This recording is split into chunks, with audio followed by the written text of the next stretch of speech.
Raila will not go into anything without an exit strategy. So even when he began working with President Ruto, he had an exit strategy. This speech by Edwin Sifuna during the burial of Raila Odinga is now making sense to most Kenyans. Namaliza nikisema Baba Raila Odinga alizungumza wazi mbele ya nchi nzima tarehe 22 mwezi uliopita mbele ya hawa wabunge katika hoteli ya Agile pale Nairobi. Baba aliongea kwa kinywa chake mwenyewe, na waomba viongozi msiingize maneno kwa mdomo ya mtu ambaye amelala. Alisema yeye mwenyewe, akasema kama chama lazima tujiandae kwa ajili ya uchaguzi wa mwaka 2027. Na wale ambao wanaeneza mambo mengine hapa, Baba alisema who has told you? Who has told you? Who has told you? Kwa hivyo sisi tutafuata the last standing instruction ya Baba ambaye alitoa chini ya siku 23 ambazo zimepita kabla afariki. Kwa hayo mengi ni jukumu langu. Edwin Sifuna was reminding Kenyans of the speech which Raila Odinga made before he passed on. Look at what we have signed, and we must remain as ODM. And we've signed and agreed that we'll work together up to 2027. We have not passed any resolutions as a party to say how we are going to go into the elections of 2027. So wherever you are, don't commit the party to some things which have not been discussed. Let those things be discussed first. We are ODM. Who's told you that ODM will not have a candidate in 2027? Who has told you? So first, think as ODM. We have a clear plan that we have negotiated and we have agreed on, and let us continue to implement that plan. Other decisions we'll take when the time comes. Because for those who've been following this channel, I've always maintained that there are certain statements which Edwin Sifuna used to make that he could not make and still report to Orange House without Raila Odinga unleashing the men in black. Could it be possible that Edwin Sifuna was Raila Odinga's secret weapon for 2027? As members of ODM must remain steadfast, and we must work to unify ODM as a strong political party.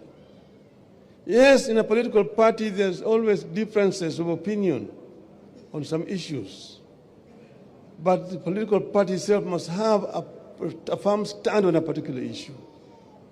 And that's why people can talk, and talk this way and this way.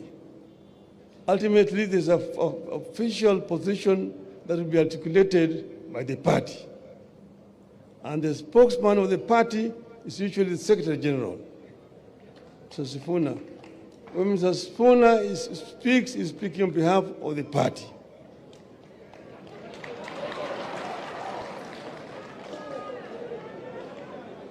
But then, Mr. Sifuna, saa ingine hapana kuwa chungu sana.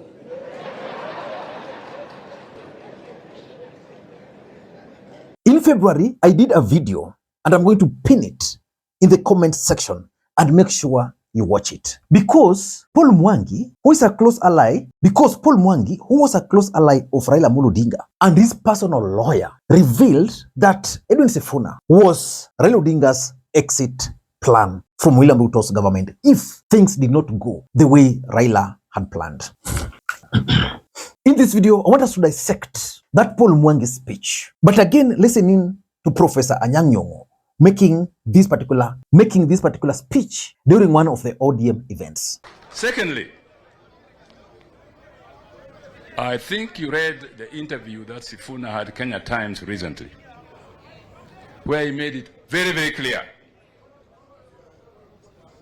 Being the Secretary General at the spokesperson of the party, he clarified every issue.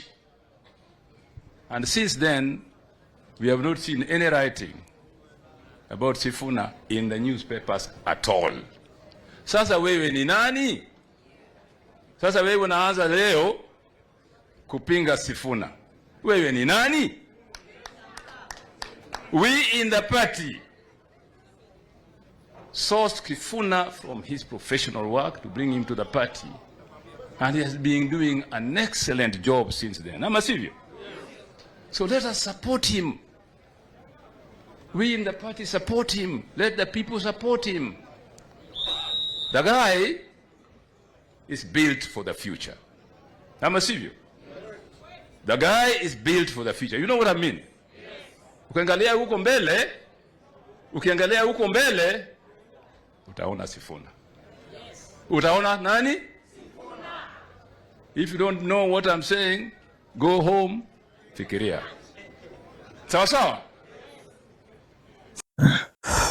Before we proceed, in case you're watching the channel for the first time, please ensure you click that subscribe button so that next time we produce a video, YouTube will notify you. Ladies and gentlemen, why do you think Edwin Sifuna was bold enough the way he was, even when Raila Odinga was still alive? Because Edwin Sifuna used to make a lot of noise and he used to contradict Raila Odinga. And in fact, personally, I used to wonder what was going to happen to Sifuna, because at some point, Edwin Sifuna even made it very clear that if ODM were to support William Ruto, Raila was still alive,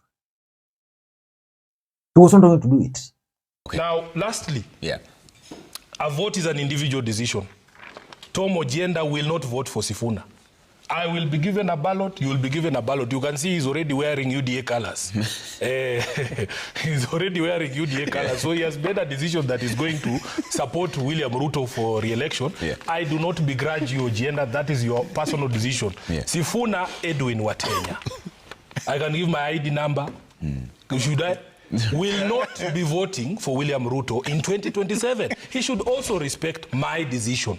Okay. Thank you. All right. Which takes us to what Paul Mwangi said in his speech, that Edwin Sifuna was in the militant wing. Of course, according to Paul Mwangi, both camps were legitimate because that's how Raila Odinga operated. And personally, I agree, because I'm close to Junet Mohammed. I know how that guy is loyal to Raila Odinga. So there are certain things he used to do for Raila Odinga, which Raila Odinga himself wanted. You can't also deny the fact that Edwin Sifuna was close to Raila Odinga. And there was no way Edwin Sifuna would oppose broad-based government the way he was doing, but still go to Orange House. It only meant that Raila had multi-bet, goal. Ladies and gentlemen, I want to talk about my thought on Raila Odinga and his plans for Edwin Sifuna. Unfortunately, there are questions now that arise about legitimacy, that who are the legitimate representative of who Raila was. They are all legitimate because Raila was a complex political character, and all of them represent something he did. Now, the other part that came is that the militant side also acted, and this is one of the problems that has come in current days, that the militant side also used to work for Raila as an exit strategy.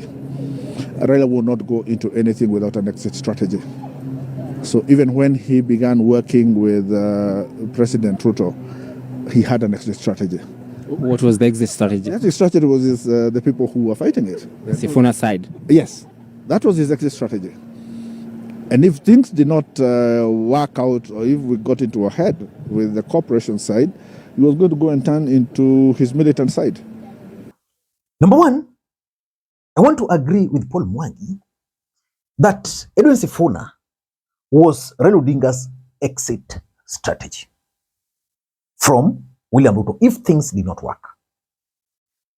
Because remember, Uhuru Kenyatta was piling a lot of pressure on Raila Odinga to run. Age was not on Raila Odinga's side. Importantly, Raila Odinga's health had worsened. For those who managed to meet Raila Odinga before he passed on, you could just tell this guy, even if he reached 2027, he was not going to be able to sustain the campaign. But ODM was so dear to the heart of Raila Odinga. If he was exiting broad-based government, then he needed a fallback. What Paul Mwangi calls militant wing. Because that's where Raila Odinga core support base are. Raila Odinga supporters did not really embrace the broad-based government because they're used to the firebrand kind of politics. And by the time Raila Odinga was dying, the Gen Zs were really on his neck. But Raila believed in a way that he could still win back the support of these Gen Zs. Because remember, these Gen Zs told Raila, "We Baba, we relax. Wacha to deal with this guy." Then Baba intervened because for him, he saw a bigger picture. But then he ensured that Edwin Sifuna sided with the Gen Zs. So that if he were to fall out with Ruto, then he would easily now come to Sifuna and Sifuna would take over. The other guys, being the loyalist, would easily weave back to that particular way. So that was his exit strategy. Number two, and this is something which most people agree. Raila Odinga was demanding the position of the running mate in 2027. And in his own calculation, he had earmarked Edwin Sifuna to be William Ruto's running mate in 2027. Why? Because Edwin Sifuna held for him the firebrand politicians. The argument was Ruto was unpopular, but Raila was not with him.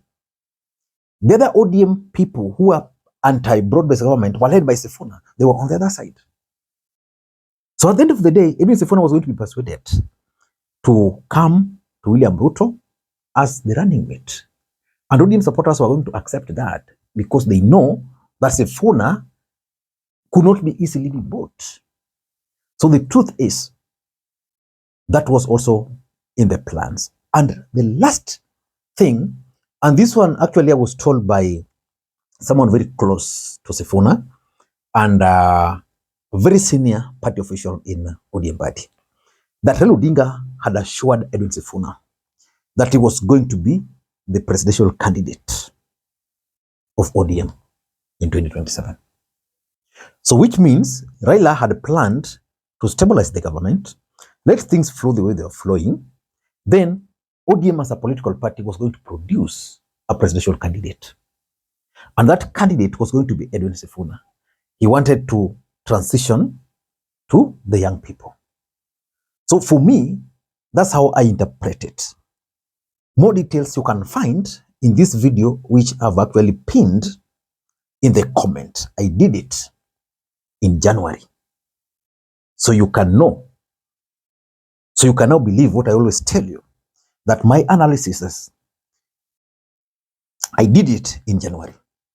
So you can agree with me that it's normally good to analyze things based on facts and figures so that you don't just do things. At the end of the day, I'm always vindicated. Until next time, this is Makwiny. Bye-bye.